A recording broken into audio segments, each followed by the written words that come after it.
नमस्कार प्रिय दर्शक बंधुओं, स्वागत है आपका रोमांचक हिंदी स्टोरी चैनल में, जहां हम आपको भारत की गौरवशाली कहानियां सुनाते हैं। आज हम आपको ले चलेंगे भारत के सबसे वीर योद्धाओं में से एक राजा पृथ्वीराज चौहान की प्रेरणादायक कहानी की ओर। यह केवल एक युद्ध गाथा नहीं, बल्कि प्रेम, सम्मान और वीरता की अनूठी मिसाल है। तो दोस्तों, अगर आप भी भारतीय इतिहास के इन रोमांचक किस्सों को सुनना पसंद करते हैं तो वीडियो को लाइक करें, चैनल को सब्सक्राइब करें और घंटी दबाएं ताकि कोई भी कहानी आपसे छूट न जाए। आइए अब शुरू करते हैं यह अद्भुत यात्रा। भारत की वीर भूमि ने कई महान योद्धाओं को जन्म दिया है, लेकिन उनमें से एक नाम जो हमेशा इतिहास के पन्नों में स्वर्ण अक्षरों में लिखा रहेगा, वह है राजा पृथ्वीराज चौहान। वह केवल एक वीर योद्धा ही नहीं, बल्कि अपने प्रेम, स्वाभिमान और धैर्य के लिए भी जाने जाते हैं। उनकी कहानी हमें सिखाती है कि सच्चा योद्धा वही होता है जो अपने कर्तव्य और सम्मान के लिए किसी भी हद तक जा सकता है। राजा पृथ्वीराज चौहान का जन्म और बचपन। पृथ्वीराज चौहान का जन्म 1166 ईस्वी में हुआ था। वे चौहान वंश के महान शासक थे और उनके पिता अजमेर के राजा सोमेश्वर चौहान तथा माता महारानी कर्पूर देवी थीं। उनका जन्म ऐसे समय में हुआ जब भारत में अनेक राज्यों के बीच संघर्ष चल रहा था और विदेशी आक्रमणकारियों की भी चुनौती बढ़ रही थी। पृथ्वीराज बचपन से ही असाधारण प्रतिभा के धनी थे। वे न केवल शारीरिक रूप से अत्यंत बलशाली थे, बल्कि उनकी बुद्धिमत्ता भी अनुपम थी। शैशव काल से ही उन्हें अस्त्र शस्त्रों की शिक्षा दी जाने लगी। उन्होंने बहुत कम उम्र में ही तलवारबाजी, धनुर्विद्या और युद्ध नीति में महारत हासिल कर ली थी। विशेष रूप से उनके पास निशानेबाजी की अद्भुत क्षमता थी, जिससे वे बिना देखे भी लक्ष्य भेदने में सक्षम थे। उनकी वीरता का अंदाजा इस बात से लगाया जा सकता है कि कहा जाता है कि उन्होंने बाल्यकाल में ही जंगल में एक शेर का सामना किया और अपने पराक्रम से उसे मार गिराया। यह घटना उनके साहस, आत्मविश्वास और अद्वितीय युद्ध कौशल को दर्शाती है। जब वे युवा हुए, तब उनका व्यक्तित्व और अधिक प्रभावशाली बन गया। उनके पिता राजा सोमेश्वर चौहान की असामयिक मृत्यु के बाद पृथ्वीराज ने बहुत कम उम्र में ही अजमेर और दिल्ली की गद्दी संभाल ली। उनकी प्रशासनिक कुशलता और न्यायप्रियता के कारण वे शीघ्र ही पूरे उत्तर भारत में प्रसिद्ध हो गए। वे केवल एक महान योद्धा ही नहीं, बल्कि दूरदर्शी शासक भी थे। उन्होंने अपनी प्रजा को सदा एक परिवार की भांति माना और उनके कल्याण हेतु अनेक योजनाएं चलाईं। उनके शासनकाल में राज्य की समृद्धि और सुरक्षा को विशेष महत्व दिया गया। संयोगिता और पृथ्वीराज का प्रेम। राजा पृथ्वीराज चौहान की वीरता और शौर्य की गाथाएं दूर दूर तक प्रसिद्ध थीं। उनकी बहादुरी के किस्से सुनकर कन्नौज के राजा जयचंद की पुत्री राजकुमारी संयोगिता उनके प्रति आकर्षित हो गईं। संयोगिता ने बचपन से ही पृथ्वीराज के साहस, पराक्रम और सौम्य व्यक्तित्व की कहानियां सुनी थीं, जिससे वे उनके प्रति गहरे प्रेम और सम्मान का भाव रखने लगीं। उधर पृथ्वीराज भी संयोगिता की सुंदरता और बुद्धिमत्ता से प्रभावित थे। हालांकि कन्नौज के राजा जयचंद और पृथ्वीराज चौहान के बीच राजनीतिक प्रतिस्पर्धा और शत्रुता थी। जयचंद को यह स्वीकार नहीं था कि उसकी पुत्री अपने शत्रु राज्य के राजा को चाहती है।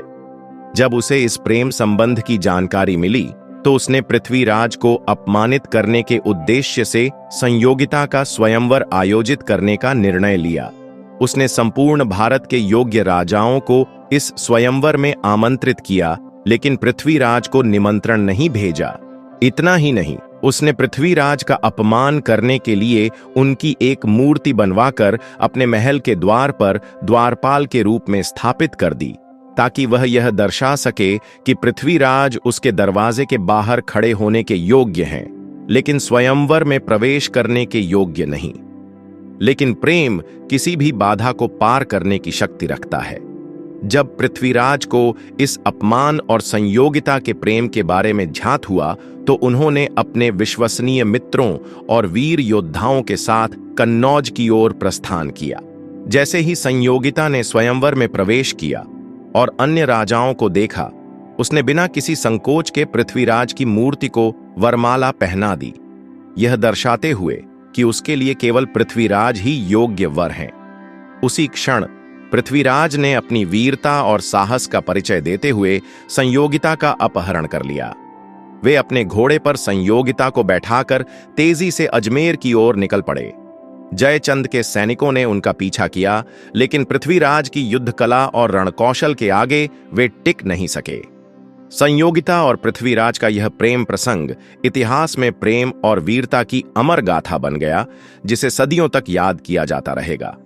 तराइन का प्रथम युद्ध, पृथ्वीराज की विजय, पृथ्वीराज चौहान और मोहम्मद गौरी के बीच संघर्ष भारतीय इतिहास के सबसे निर्णायक युद्धों में से एक था।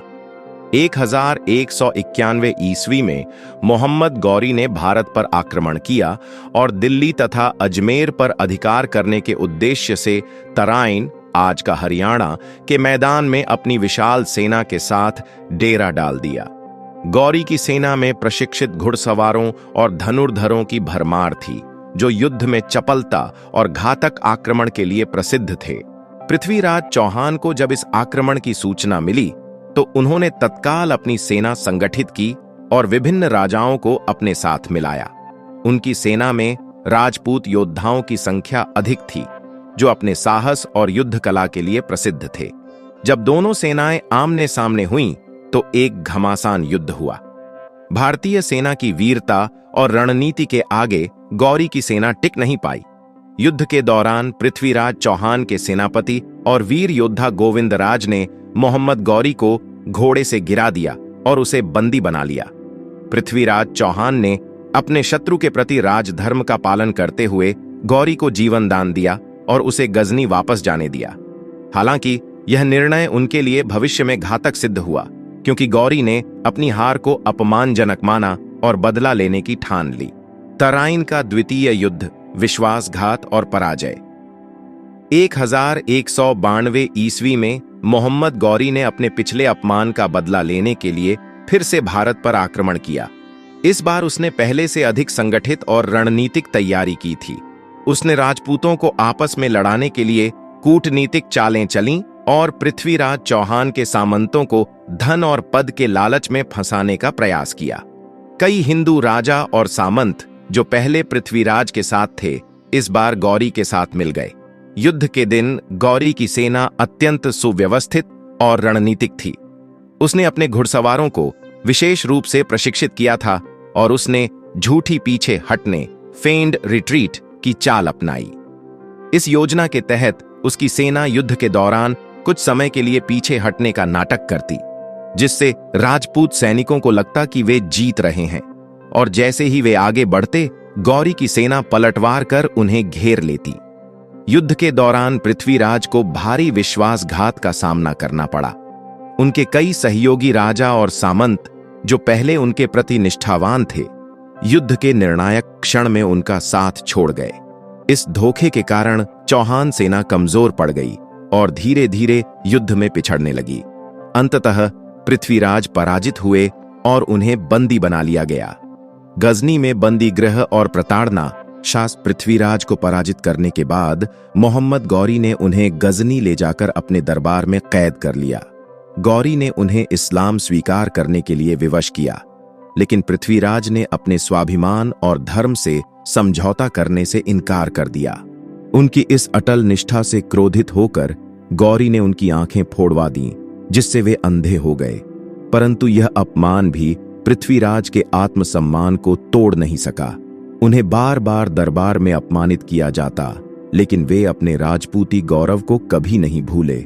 इस दौरान उनके साथ उनके प्रिय मित्र और प्रसिद्ध कवि चंद बरदाई भी थे, जो पृथ्वीराज के लिए संबल बने रहे। अंतिम तीर और स्वाभिमान की विजय।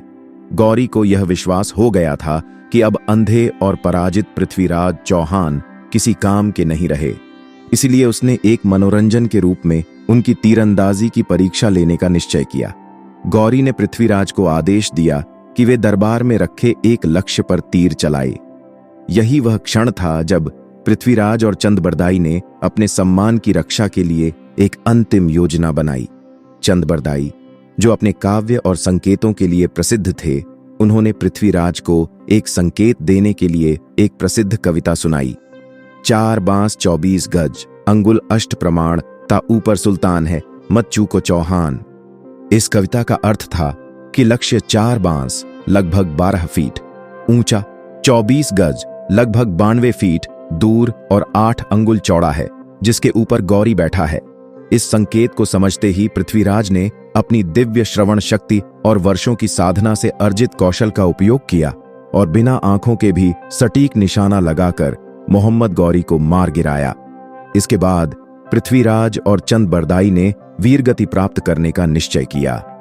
एक दूसरे को अंतिम प्रणाम करने के बाद दोनों ने अपने शस्त्रों से आत्मोत्सर्ग कर लिया और इतिहास में अमर हो गए।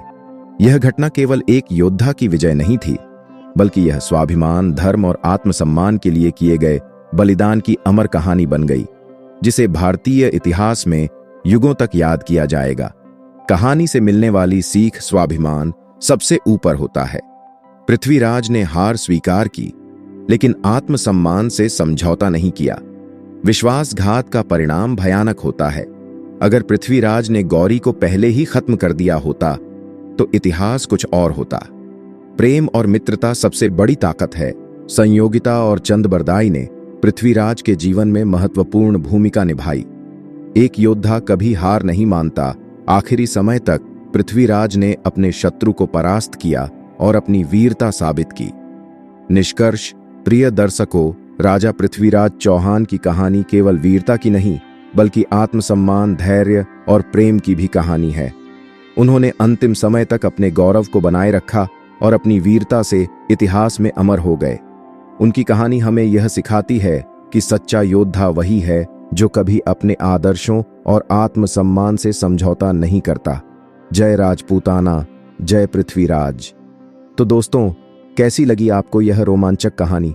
राजा पृथ्वीराज चौहान की यह वीरता भरी गाथा हमें सिखाती है कि आत्मसम्मान और स्वाभिमान से बढ़कर कुछ भी नहीं। अगर आपको यह कहानी पसंद आई हो तो वीडियो को लाइक करें, चैनल को सब्सक्राइब करें और कमेंट में बताएं कि आपको पृथ्वीराज चौहान की कौन सी बात सबसे ज्यादा प्रेरित करती है। जल्द ही मिलते हैं एक और दिलचस्प कहानी के साथ। तब तक के लिए जय हिंद।